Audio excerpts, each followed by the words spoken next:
Hi guys, so my hook presentation today is going to be on Strong Start.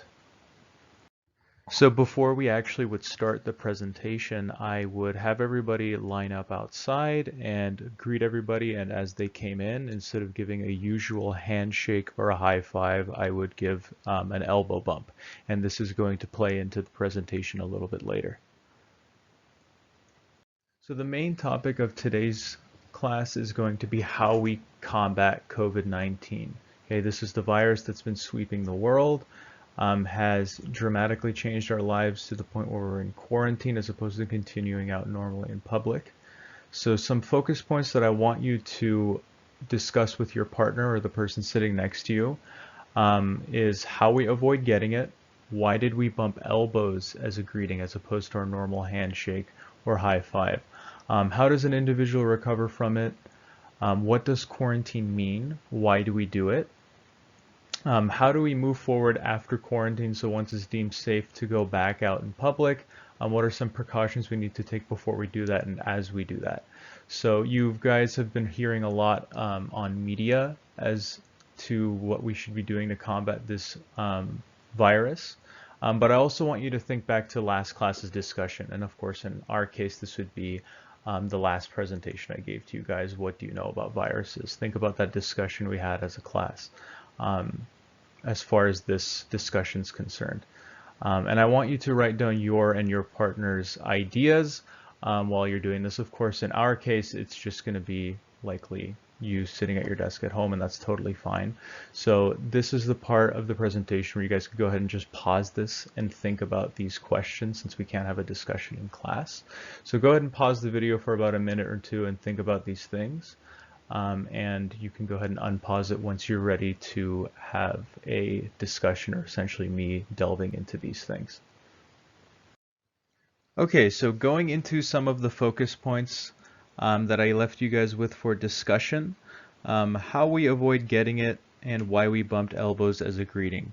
So we know that this virus is transmitted from person to person through droplets, so that could either be speaking or we may even know now that that could even consist of breathing, creating a 4 to 5 feet uh, area of infection, essentially, where you can transmit it to another individual. So we bumped elbows as a mode of greeting to minimize contact with our hands. We're very, very hands-on as far as organisms are considered. We use our hands to interact with our entire world. We don't necessarily use our elbows, so any kind of germs that we may get through our hands. So we bumped elbows to avoid essentially the possibility of transmitting a virus to another person. Many people may cough into their hands or something like that, or may just unknowingly wipe their hand on their face, and that could increase the chance of getting infected. So how an individual recovers from it, if we have a mild case, this is just your classic kind of cold or flu, just staying hydrated, resting, and eating a nutritious diet with plenty of vitamins in it. So just kind of a classic recovering from a cold virus or flu virus mode. Whereas the more extreme cases that we've learned in media that we may not have covered in class is, you know, a trip to the hospital and getting put on a breathing apparatus or a ventilator in the most extreme cases.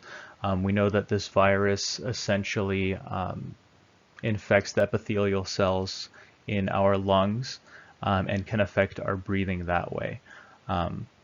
Quarantining. So what does this mean? Why do we do it? This is essentially staying holed up in your residence, and also a very, very key part of this is not interacting with other individuals outside of your house unless you absolutely need to.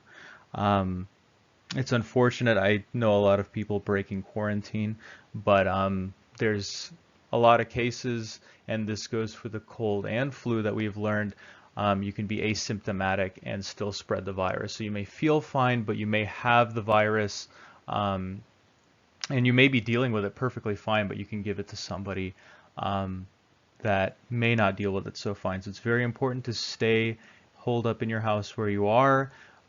Whoever's living in that house obviously will be in the house with you, and you guys just stay there up until it's deemed safe to come back out again. So it's important to quarantine not just for yourself to avoid getting the virus yourself, but to avoid giving it to somebody else in case you have it. Okay. How do we move forward after quarantine? So this one is a little bit tricky because ideally we would want a vaccine. A vaccine is just an administered dead form of the virus or a dead protein in the virus that will get your immune system to essentially recognize it and kill it before it infects you. Although we don't know if we'll have a vaccine ready before we're allowed to go out again, so we'll just need to take proper precautions and socially distance ourselves up until then. So ideally when we have this discussion, the students in my class would already have a lot of backgrounds on viruses, but just for our case, I'm just kind of, going over this in as many layman terms as I can with you guys.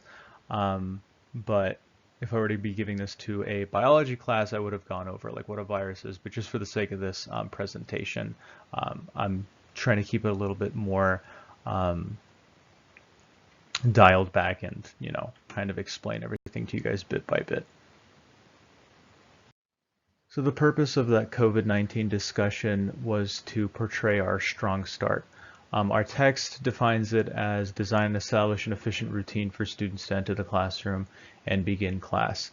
So normally I would have started with a high five or handshake or something right before they come in. They know they're about to come into class and get work done, but mixing it up and doing an elbow bump kind of makes them go like, oh, what's going on? So then everybody comes in and they see the focus points up on the board for the discussion. And they sit down and I kind of just let them know this is what we're going to be talking about, and then I start the timer and they start to talk about it. So that kind of organized coming in and sitting down, getting started sets the tone for a class where you're going to come in, you're going to be doing this work as soon as you sit down. Having a discussion with your partner about something that's a modern phenomena like COVID-19